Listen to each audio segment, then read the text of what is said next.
Coucou tout le monde, j'espère que vous allez tous très bien et aujourd'hui j'ai une recette, vous allez voir c'est très facile à faire et très bon et c'est la saison. Pâte et croûte façon raclette. Avant de faire la recette, j'ai la box fromage à vous présenter que je viens de recevoir il y a très peu de temps.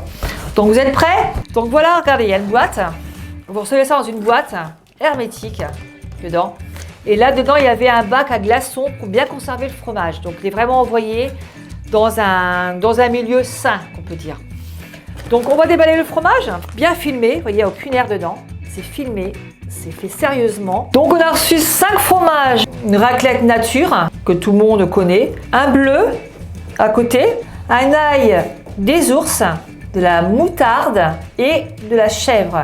Donc on va le détailler ensemble et je vais les découvrir en même temps que vous. Je vais essayer de les goûter. On va commencer par exemple par le nature, celui-là. Oh, c'est des fromages bien français de chez nous, hein. Voilà. Bernard Muraveau. Alors c'est le meilleur ouvrier de France.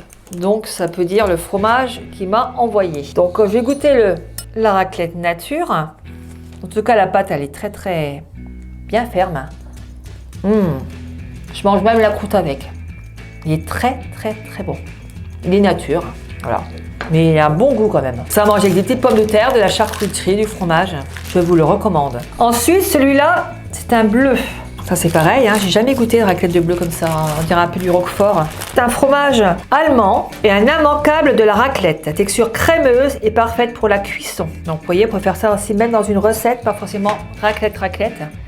Je vais goûter un petit bout parce que elle est bon. Hein.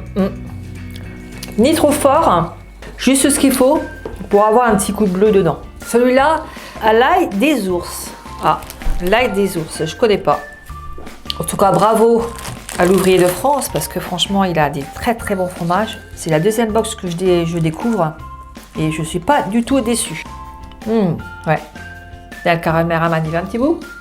C'est une raclette à la pâte très souple qui révèle un bon goût d'ail des ours. Alors, on a aussi nommé ail sauvage. Là, je l'approuve aussi ceux-là. Ils sont vraiment bons. Hein. Ensuite, on va passer à la moutarde. En moutarde, c'est celui-là. Toi, il est bien emballé, hein. Regardez-moi ça. Petit grain de moutarde qui se trouve là. Moutarde à l'ancienne. On va le goûter aussi, hein. T'as pas de raison. Je mange même la croûte avec, je l'enlève même pas. Et le dernier, c'est un fromage avec de la chèvre apparemment. Fromage de chèvre. Fromage raclette, mais chèvre. Alors, il est bien blanc celui-là. Regardez. Par rapport aux autres. Alors, est-ce qu'il a un goût fort de chèvre? Je sais pas. Ouais.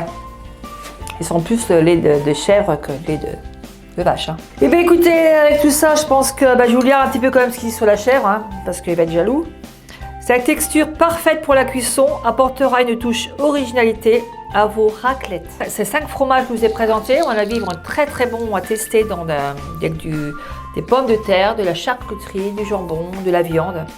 Et puis aussi, on peut le cuisiner d'autres façons, hein, pas forcément que de la raclette. Donc, vite remettra toujours le lien en bas.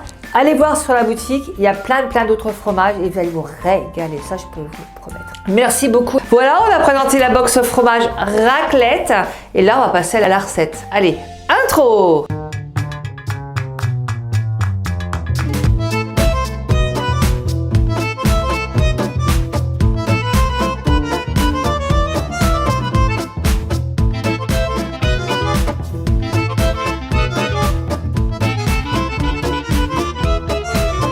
Pour les ingrédients, il faudra une pâte feuilletée, un jaune d'œuf, 4 tranches de jambon, 2 belles pommes de terre cuites à l'eau et bien sûr notre fromage raclette.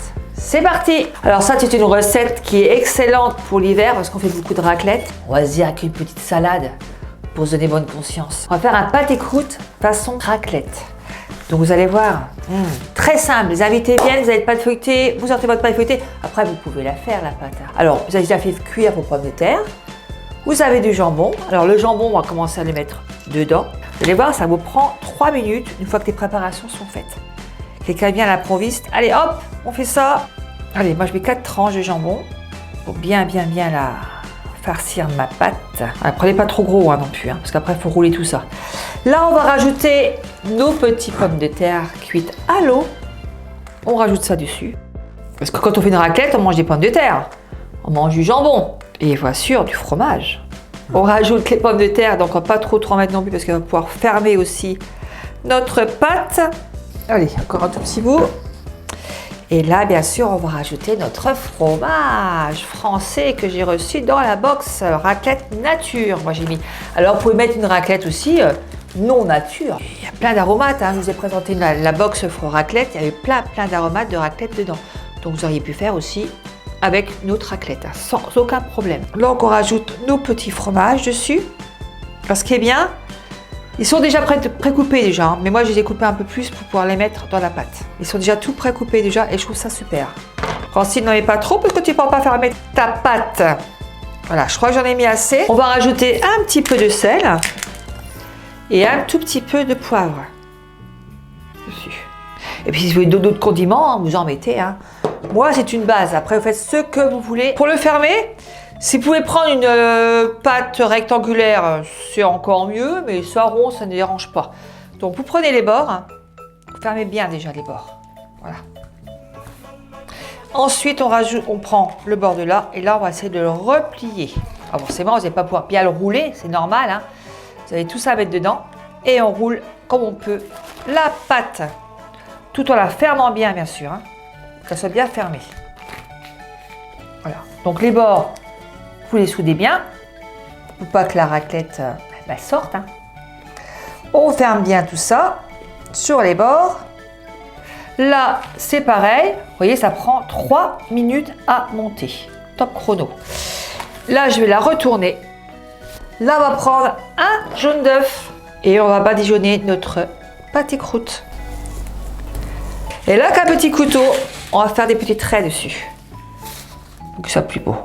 Alors, on les fait de travers, sans couper la pâte, hein. Faites attention. Hein. Et là, je refais aussi dans ce sens-là, en alternant les traits. Allez, vous voyez un carré là, eh ben, je fais le trait au milieu. Il y a un carré là, je fais le trait au milieu. Là, pareil, je reprends là, au milieu. On fait un petit trou légèrement pour que l'air de l'intérieur, la chaleur se dégage. Et là, on va le faire cuire environ, allez, déjà 35 minutes, ça dépend du four à 200 degrés. Je vais le faire cuire et je reviens tout de suite. Vos pâtés croûtes est sorti, regardez-moi ça. Il a trop une belle couleur. Il sent super bon, il a tout pour plaire en tout cas. Donc moi je vais le couper. Alors, il est encore un peu chaud, hein. Il vient juste de sortir il y a 2 minutes. Donc je vais le couper au milieu. Regardez-moi ça, croustillant. Regardez-moi ce fondant.